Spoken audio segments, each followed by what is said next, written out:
آپ کراؤ گے تو یہ قطع رحمی ہے. کیوں؟ آپ کی بیٹی کے دل میں باپ سے کیا آئے گی؟ نفرت آئے گی. تبھی نبی صلی اللہ علیہ وسلم سے حضرت علی نے پوچھا نا, تو آپ نے اس کو پسند نہیں کیا, کیونکہ ہر چیز کو اسلام اس کا موقع دیتا ہے. تو آپ شادی کرو, کس نے روکا ہے آپ کو؟ کیونکہ کیا ہوتا ہے, جب باپ کہے گا نا داماد کو, تو بیٹی کہے گی کہ ابا میرے اوپر سوکن لانے کا ذریعہ بنے. وہ شوہر سے الگ لڑے گی, باپ سے الگ لڑے گی.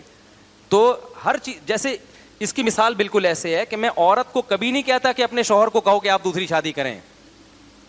یہ عورت کے اوپر اس کی طاقت سے زیادہ بوجھ ڈال رہے ہو آپ. ایک تو اس پہ سوکن آ رہی ہے, دوسرا اس کے مشورے سے آئے. یہ ایسے ہے جیسے بکرے کو حکم دے رہے ہیں کہ ذبح ہو جائے لیٹنے کے لیے. بکرا کہے گا ایک تو قربانی میں مجھے لٹار ذبح کر رہے اور گرنے کا کام بھی میں خود کروں.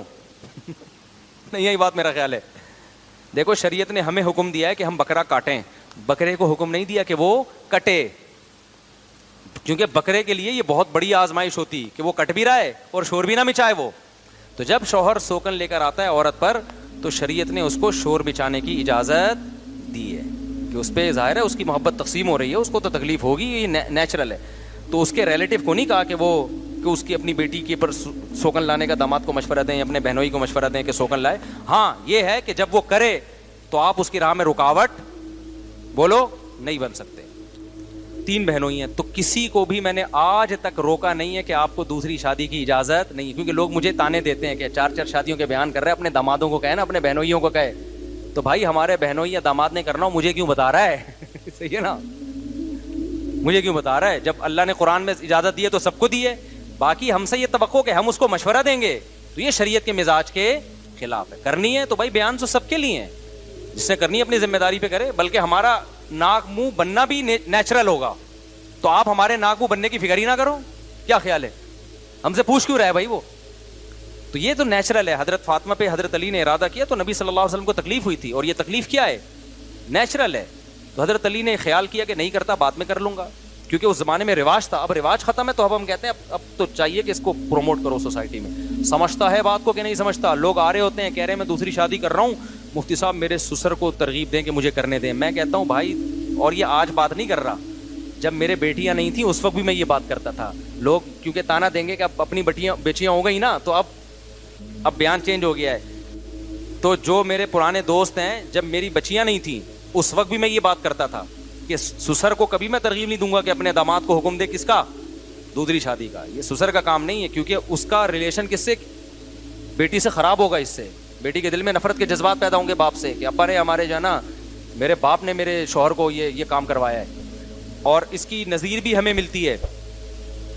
نبی صلی اللہ علیہ وسلم نے فرمایا, قرآن میں اللہ نے 2 بہنوں سے نکاح کو حرام قرار دیا ہے نا, ایک ہی ٹائم پہ آپ 2 بہنوں سے نکاح نہیں کر سکتے. اس کی وجہ نبی نے بیان کی ہے, لِأَنَّكُمْ تَقْطَعُونَ بِهِ أَرْحَامَكُمْ. آپ نے فرمایا اس سے رشتہ داری ٹوٹے گی, 2 بہنوں کی محبت سوکنوں کی نفرت میں تبدیل ہو جائے گی. تو اسلام نے آپ پر پابندی لگا دی, ایک بہن آپ کے نکاح میں, اس کے ہوتے ہوئے اس کی بہن سے آپ نکاح نہیں کر سکتے, کیونکہ بہنوں کی جو محبت ہے وہ کیا ہو جائے گی؟ وہ تبدیل. حالانکہ شادی ہو رہی ہے نا وہاں پہ, اور 4 شادیوں کی آپ کو اجازت ہے, لیکن یہاں کیوں نہیں ہے؟ اس لیے کہ اس سے جو خونی رشتہ ہے, اسلام اس کو پہلے بچانے کی فکر کر رہا ہے. سمجھتے ہو؟ تو اگر کوئی شخص اپنی بہنوئی کو خود کہے کہ تو دوسری شادی کر, اس سے بھائی اور بہن کا جو خونی رشتہ ہے اس میں درار پڑنے کا خطرہ ہے. تو پابندی تو اسلام نہیں لگا رہا, نہ سسر لگا سکتا ہے, لیکن خود وہ سسر دامادوں کو ترغیب دے یا بہنوئیوں کو ترغیب دے, اس سے جو ان کے آپس کے اولاد کے ریلیشن ہے ان میں کیا ہوگی؟ دراڑ پڑے گی. تو اسلام نے کبھی نہیں کہا کہ سسر ترغیب دے یا مرد بہنوئی کو. ہاں وہ کر رہا ہو تو آپ روک نہیں سکتے بھائی, سمجھ رہے ہو نا, آپ روک نہیں سکتے. وہ تو کوئی بھی کرے تو کوئی بھی پابندی نہیں لگا سکتا, گورنمنٹ نہیں لگا سکتی, تو سسر کہاں سے پابندی لگائے گا؟ اچھا میرے بھائی, اگر کسی نے اپنے ماں باپ یہ کیا لکھا ہوا ہے یار, اپنے ماں باپ کے انگلے سلام کو حج کراؤں گا, تو ایسے آدمی کو شروع سے کیا منصوبہ کرنا چاہیے؟ ابے حج کرانے کا ارادہ کیا ہے تو شروع سے پیسے جمع کرنے چاہیے. حج میں سب سے پہلے کیا چاہیے؟ روکڑا چاہیے. کیا مولانا یہ فرقوں کے نام لے کے نہ پوچھا کرو. دیکھو فرقوں کا نام لے کے رد کرنے سے لیبل یہ لگتا ہے کہ فرقہ واریت ختم ہو رہی ہے, حقیقت میں اس عمل سے فرقہ واریت بڑھتی ہے. جب آپ کہتے ہیں نا بریلوی ایسے, اہل حدیث ایسے, دیوبندی ایسے, شیعہ ایسے, فلانے ایسے, اور میں حق بیان کر رہا ہوں اور میں فرقوں ختم کر رہا ہوں, ختم نہیں ہو رہے ہوتے. اس سے کیا ہو رہے ہوتے ہیں؟ جب ممبروں پہ فرقوں کا نام لینا ختم کر دو گے تو وہ آہستہ آہستہ خود ہی کیا ہو جائیں گے, خود ہی ختم ہو جاتے ہیں. ان کا رہتے ہیں لیکن ان میں وہ تیزی نہیں رہتی, لوگوں میں خود بخود محبتیں ہونا شروع ہو جاتی ہیں. دنیا کمانے کے بارے میں اسلام کیا کہتا ہے؟ اسلام کیا منع کرتا ہے دولت کمانے سے؟ نہیں منع کرتا, اس پر تو پیسیوں میرے بیانات ہیں. اسلام اس غربت کو ناپسند کرتا ہے جو آپ کے پوستی پنے کی وجہ سے ہو, سست ہونے کی وجہ سے. ایک غربت وہ ہے جو اللہ کی طرف سے ہوتی ہے, آپ محنت کر رہے ہو پھر بھی پیسہ نہیں آیا, اس غربت کی فضیلت ہے, اس میں صبر پہ ثواب ملے گا, آپ جنت میں پہلے داخل ہوں گے, حساب و کتاب آپ کا بہت تھوڑا ہوگا, آپ 24 گھنٹے میں ایک آدھ پراٹھے کا حساب لیا جائے گا بس آپ سے, ٹھیک ہے. مالداروں کا حساب بہت لمبا چوڑا ہوگا, کہاں سے آیا پیسہ, پہلے تو یہ پتا, اتنا آ کیسے گیا, پھر کہاں خرچ کیا. تو یہ دونوں جواب میں ٹائم لگے گا. اور غریب آدمی کہے گا اللہ آیا ہی نہیں تو خرچ کیا ہے, جو ہوا میرے اوپر ہی ہوا خرچ, لوگوں نے مجھے الٹا دیا ہے, تو جس نے دیا ہے اس سے پوچھ کہ کیوں دیا. تو یہ وہ غریب ہے جو سستی کی وجہ سے غریب نہ ہو, محنت کرتا ہو لیکن اللہ کی طرف سے. لیکن ہمارے ہاں جو غربت اس وقت پھیل رہی ہے نا نوجوانوں میں, یہ پوستیوں والی غربت ہے, کچھ کرتے ہی نہیں ہے, سارا دن فیس بک یوٹیوب پہ بیٹھے بیٹھے بیٹھے بیٹھے ادھر گٹر کے ڈھکن پہ جا کے بیٹھ گئے. یونیورسٹیوں میں جیسے گندا ہے, اسلام نے پابندی لگا دی آپ وہ گندا گوشت نہیں کھا سکتے. پھر جو حلال گوشت ہے اس کو بھی جانور کو ذبح کر کے کھاؤ تاکہ اس کا جو خون ہے, بلڈ ہے, وہ آپ کی باڈی میں نہ جائے. اس کے بعد اسلام نے سب سے زیادہ زور دیا دانتوں کی صفائی پہ. نبی صلی اللہ علیہ وسلم کم سے کم دن میں 5 مرتبہ لازمی دانت صاف کیا کرتے تھے, مسواک کرتے تھے. پھر حکم دیا 5 دفعہ وضو کرنے کا, جو 15 دفعہ آپ ناک صاف کریں, آپ 15 دفعہ کلی کریں, آپ 15 دفعہ چہرہ دھوئیں. اور اسلام نے حکم دیا ہفتے میں کم سے کم 1 دفعہ لازمی غسل کیا جائے. حق علی کل مسلم ان یغتسل کل اسبوع مرۃ او کما قال صلی اللہ علیہ وسلم. ہر مسلمان پر لازم ہے کہ ہفتے میں کم سے کم 1 مرتبہ وہ غسل کرے. نبی صلی اللہ علیہ وسلم نے, ابو داؤد کی حدیث ہے, غسل کے دوران حکم دیا غسل براجم, کہ آپ گھٹنے اور وہ جگہیں جو آپ کی زمین پہ ٹکتی ہیں ان میں میل کچیل زیادہ ہوتا ہے, تو اس کو الگ سے آپ صلی اللہ علیہ وسلم نے دھونے کا حکم دیا. میرا موضوع اس وقت صفائی نہیں تھا, لیکن جب میں آتا ہوں صفائی ستھرائی دیکھتا ہوں تو ٹاپک ہی چینج ہو جاتا ہے. تو اتنی زیادہ اسلام میں صفائی صفائی صفائی صفائی, اور حال ہمارا کیا ہے, حال ہمارا کیا ہے؟ آپ کا تو نہیں ہے, ہمارا جو اپنا دیسی لوگوں کا حال کیا ہے. تو ایک دم ایک افسوس ہوتا ہے کہ یار کاش ہم شریعت پہ عمل کر لیتے, اس صفائی ستھرائی کے احکام کو ہم فالو کر لیتے. تو دیکھیں اسلام میں جیسے ظاہری صفائی کا حکم ہے, ایسے ہی اسلام نے باطنی صفائی کا بھی حکم دیا ہے. اب صرف یہ نہیں کرنا, کہتے ہیں صاف ستھرا کر دینا, نیٹ اینڈ کلین کر دینا. یہ تزکیہ کریں گے ظاہر کا بھی اور باطن کا بھی, یعنی آپ کے اندر کے جو اعمال ہیں وہ بھی پاکیزہ ہو جائیں, اور آپ کی باڈی سے جو اعمال نکل رہے ہیں, جو کام ہو رہے ہیں, وہ بھی کیسے ہونے چاہیے, صاف اور ستھرے. میں ایک مثال سے بات سمجھاتا ہوں. ایک آدمی بہت نیٹ کلین, گھر بھی اس کا صاف, گھر کے باہر کے ایریے کو بھی صاف رکھا ہوا ہے اس نے, اس کی باڈی بھی بالکل صاف, لیکن چور ہے. کام کیا ہے اس کا, جاب کیا ہے اس کی, بھائی چوریاں کرتا ہے. تو آپ اس کو دنیا کی ٹرمز میں, اصطلاح میں تو آپ کہیں گے صاف ستھرا ہے, لیکن اللہ کی نظر میں یہ اس شخص سے بھی زیادہ گندا ہے جس کا گھر گندا ہے لیکن اعمال ٹھیک ہیں اس کے, جس کے کپڑے گندے ہیں. دیکھو ایک شخص ہے جس کا لباس میلا کچیلا, گندا لباس ہے, پسینے کی بدبو آ رہی ہے, لیکن نہ وہ کبھی چوری کرتا ہے, نہ وہ کبھی جھوٹ بولتا ہے, نہ کوئی غیر اخلاقی کام کرتا ہے, کردار کا, کیریکٹر کا 1 نمبر ہے. اور ایک دوسرا وہ شخص ہے جس کے کپڑے صاف ستھرے, جسم سے خوشبو آ رہی ہے, گھر صاف ستھرا, لیکن کیریکٹر میں وہ 2 نمبر ہے. چوریاں بھی کرتا ہے, بات کرتا ہے تو جھوٹ بولتا ہے, وعدہ کرتا ہے تو وعدہ خلافی کرتا ہے. تو مجھے آپ بتائیں پہلی نظر میں دیکھنے میں آپ کو اٹریکشن کس میں نظر آئے گی, میل کچیل والے میں یا جو صاف ستھرے کپڑے پہن کے بیٹھا ہوا ہے. فرسٹ ٹائم آپ متاثر ہوں گے, اٹریکٹ ہوں گے جس کی ڈریسنگ اچھی ہے, گیٹ اپ اچھا ہے. لیکن تھوڑے دنوں کے بعد جب آپ اس کے ساتھ رہیں گے, معاملات دیکھیں گے, تو آپ کو میل کچیل والا اس پہلے والے سے زیادہ اچھا لگنے لگے گا.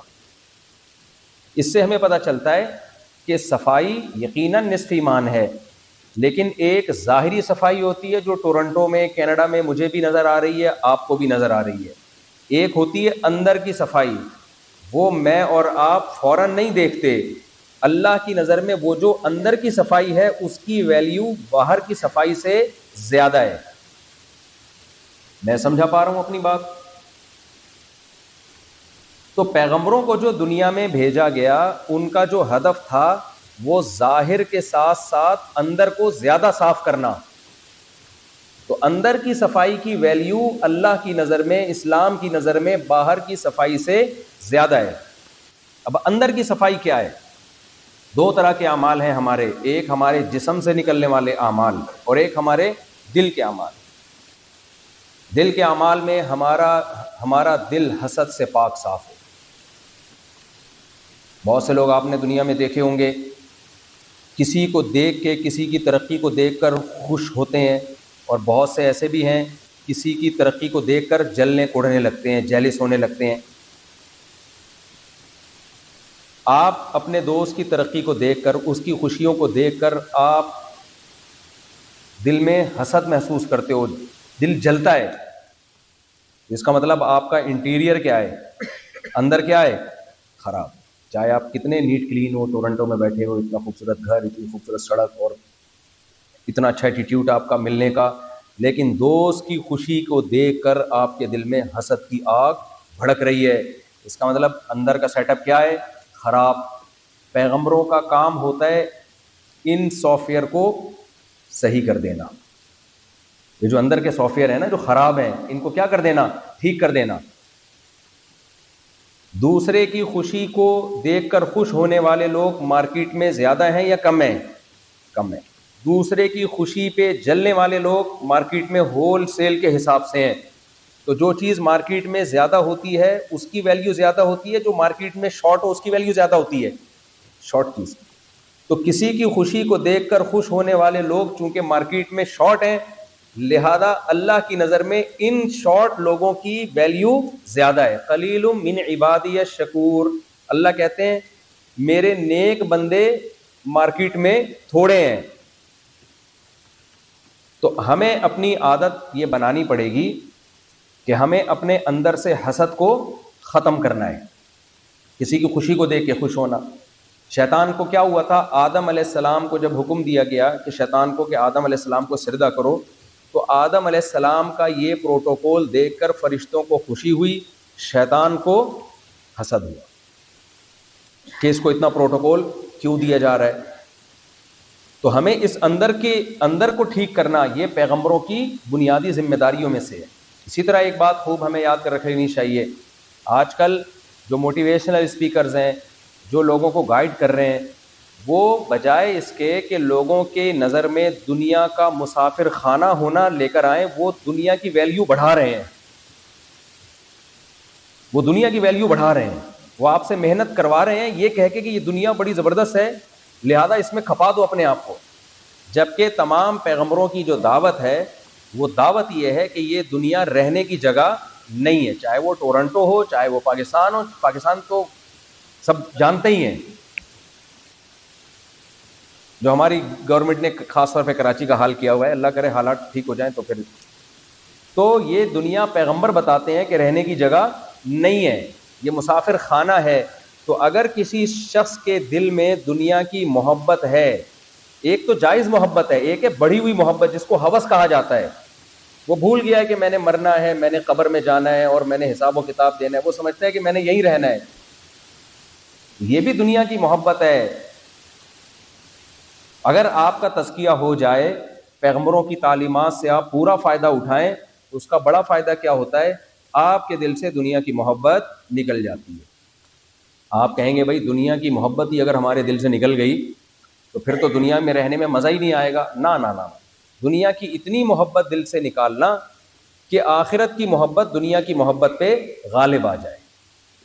ختم نہیں کرنی ہے دنیا کی محبت. دنیا کی محبت کو آخرت کی محبت سے نیچے نیچے رکھنا ہے. پہلے سپیریئر کیا ہے, ترجیح کس کو دینی ہے؟ آخرت کو. اس کا پہلا فائدہ کیا ہوگا؟ جب آپ دنیا کو مسافر خانہ سمجھیں گے. دیکھو ہمارے لیے پاکستان میں رہ کے دنیا کو مسافر خانہ سمجھنا آسان ہے.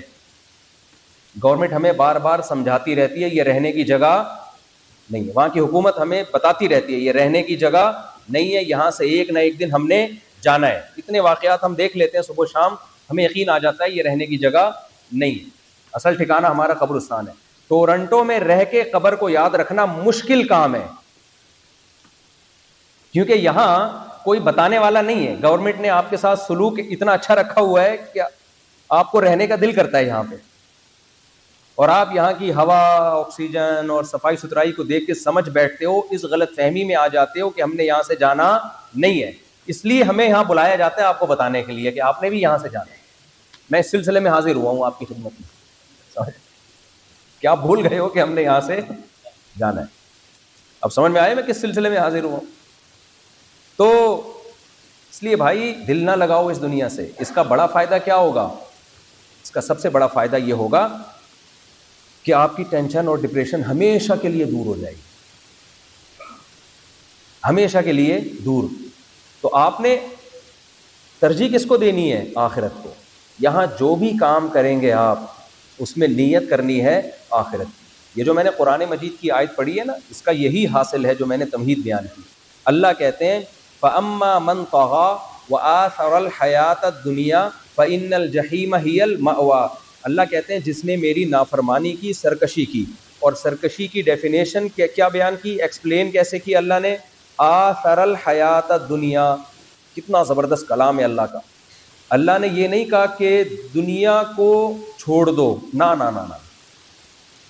اللہ نے یہ نہیں کہا دنیا کو چھوڑ دو یا کاروبار چھوڑ دو یا دنیا کی لذتوں سے اجتناب کرنا شروع کر دو, ایوائڈ کرنا شروع کر دو. نہ نہ نہ نہ, کیونکہ یہ دنیا میں کچھ ٹائم تو گزارنا ہے نا ہم نے.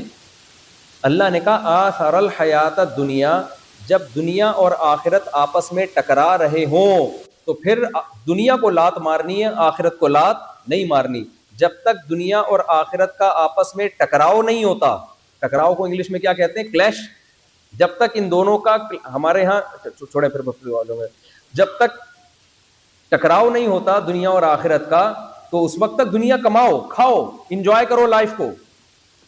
لیکن دنیا کی کچھ لذتیں ایسی ہیں کہ ان کی طرف اگر تم جاؤ گے تو آخرت تم سے روٹ جائے گی. زنا کی طرف جاؤ گے, دنیا کی لذت ہے لیکن آخرت بولو منہ موڑ لے گی. نکاح کی طرف جاؤ گے, دنیا کی بھی لذت ہے, آخرت منہ نہیں موڑے گی. آخرت کا کوئی نقصان نہیں ہوگا بلکہ فائدہ ہی ہوگا. افطاری میں, دسترخوان میں ہمارے سامنے طرح طرح کی چیزیں رکھی ہوئی ہوتی ہیں. جیسے ہی سورج غروب ہوتا ہے ہمارا کھانے پینے کو دل چاہتا ہے نا.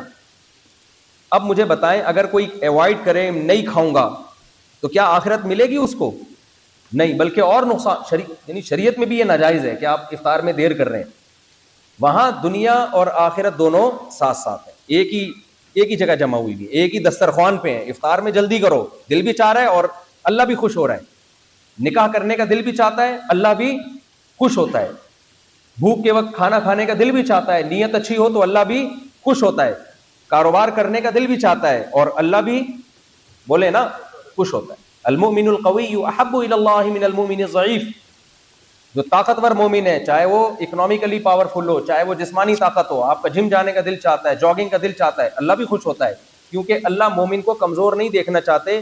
جسمانی طاقت, تعلیم کی طاقت, اکنامکلی مضبوط, یہ اللہ دیکھنا چاہتے ہیں. اللہ کو مانگنے والے پسند نہیں ہے, اللہ کو کھلانے والے پسند ہیں. اگر پیسہ آئے گا, بزنس چلے گا, تو آپ کھانے والے بنو گے یا کھلانے والے بنو گے؟ کھلانے والے. اور اگر آپ غریب ہو اپنی حرکتوں سے, ایک غریب اللہ کی طرف سے ہوتا ہے, اس کو تو اللہ موٹیویٹ کرتے ہیں, تو جنت میں جلدی جائے گا, ہلکا پھلکا حساب ہوگا, جنت میں جائے گا. لیکن ایک غریب ہوتا ہے سستی کاہلی سے. یہاں مالدار کو غریب پہ ترجیح دی اللہ نے. تو یہاں دنیا اور آخرت ٹکرا نہیں رہی ہیں. لیکن بھائی اگر آپ زنا کی طرف جاؤ گے, یہ بھی ایک لذت ہے, لیکن آخرت آپ سے روٹھ جائے گی. اتنا بڑا جرم ہے زنا کرنا. اما من طغى وآثر الحیات الدنیا, اللہ کہتے ہیں جہاں دنیا اور آخرت ٹکرا رہی تھی, جس نے اس وقت دنیا کو ترجیح دے کے آخرت کو ٹھکرا دیا, اس کا آخرت میں اللہ کے پاس کوئی ٹھکانہ نہیں ہے. شراب کی طرف جانے کا دل کرتا ہے, بولو اسلام میں لیگل ہے یا اللیگل ہے؟ اللیگل. نشے کی طرف جانے کا دل کرتا ہے, لیگل ہے یا اللیگل ہے؟ اللیگل. تو یہ ساری لذتوں کو آخرت کی خاطر قربان کرنے کا نام کیا ہے؟ اسلام. اور اسلام نے جب زنا پہ پابندی لگائی تو زنا کے قریب جانے پر پابندی لگا دی ہے, جس کو کہتے ہیں نظر کی حفاظت. آپ کو کسی سے فری ہونے کی اجازت نہیں ہے جو آپ کی لگتی نہیں ہے کچھ. اب لگنے کو مجھے نہیں پتا کہ انگلش میں کیا کہتے ہیں, ورنہ اور اچھی طرح سمجھا دے گا. آپ کو اس کی طرف جانے کی اجازت نہیں ہے. اور آگے اللہ نے کیا فرمایا؟ وَأَمَّا مَنْ خَافَ مَقَامَ رَبِّهِ وَنَهَى النَّفْسَ عَنِ الْهَوَىٰ فَإِنَّ الْجَنَّةَ هِيَ الْمَأْوَىٰ. کتنی زبردست.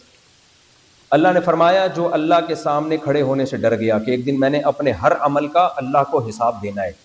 ہم مسلمان ہیں, ہم قرآن سنت اس سے بھرے ہوئے ہیں کہ ہم مر کے ختم نہیں ہو جاتے. جس رب نے پہلی مرتبہ پانی سے ہمیں بنایا ہے وہ دوبارہ ہمیں پیدا کر سکتا ہے. وَهُوَ بِكُلِّ خَلْقٍ عَلِيمٌ, ہر طرح سے پیدا کرنا جانتا ہے. وہ ہمیں دوبارہ پیدا کر کے حساب و کتاب لے گا. تو اللہ کہتے ہیں جس کے دل میں اللہ کا اتنا خوف ہو گیا, کتنا خوف. اب کچھ لوگ کہتے ہیں اتنا کہ کانپنا شروع کر دے, اللہ کہتے ہیں نہیں. اتنا خوف کہ پھوٹ پھوٹ کے رونا شروع کر دیں, اللہ کہتے ہیں نہیں. یہ تو خوف کی کیفیات ہیں, یہ تو کسی میں بھی طاری ہو سکتی ہیں. وَنَهَى النَّفْسَ عَنِ الْهَوَىٰ, الہوا میں الف لام عہد کا ہے. علماء جانتے ہیں مخصوص قسم کی خواہشات جو حرام ہیں. اتنا خوف کہ جب حرام خواہش دل میں پیدا ہوئی تو اللہ کے خوف نے اس حرام خواہش کو پورا کرنے سے روک دیا. اتنا خوف, بس اس سے زیادہ نہیں. تو اتنا خوف اللہ کا پیدا ہو جائے کہ آپ کے دل میں ناجائز کی خواہش پیدا ہوئی, لیکن آپ نے کس بیس پہ اس خواہش کو پورا کرنے سے رک گئے؟ آپ اللہ کے خوف سے. بس فَإِنَّ الْجَنَّةَ هِيَ الْمَأْوَىٰ, اللہ کہتے ہیں میرے ذمے ہے اس کی ساری خواہشات پوری کروں گا میں جنت میں. اتنی سی بات کا نام اسلام. دو لفظوں میں اس آیت میں اللہ نے ایکسپلین کر دیا. بھائی برائی کو اگر دنیا اور آخرت جب ٹکرا رہے تھے تو جس نے دنیا کو اوپر رکھا آخرت کو پیچھے چھوڑ دیا, آخرت میں برباد ہو گیا. اور جب کوئی برائی کا موقع آیا اور اس کا دل بھی چاہ رہا ہے, اس سے صاف پتہ چلتا ہے کہ برائی کا دل چاہنا یہ نارمل ہے. بعض لوگ کہتے ہیں ہمیں گناہ کا دل ہی نہ کرے, یہ ممکن نہیں ہے.